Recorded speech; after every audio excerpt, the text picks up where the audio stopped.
মনে করছে হ্যাঁ প্রবলেম হচ্ছে নাকি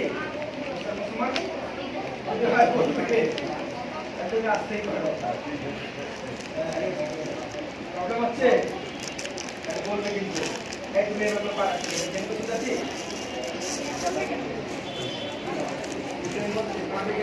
তোমার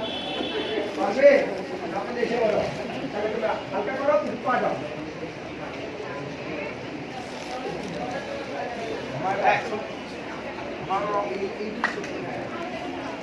হাতে টানা হাত টানা হাত টানা হাত দেখেছো তোমাদের মধ্যে একজন আছে সুদে কারা থেকে আসে মুসলমানি করে এসেছে ব্যথা পেয়ে তাও ঠিক মতো কারাতে করতেছে তোমরা আত্মসফলতা করো না মিস্টার মুসলমানের জন্য একটা হাত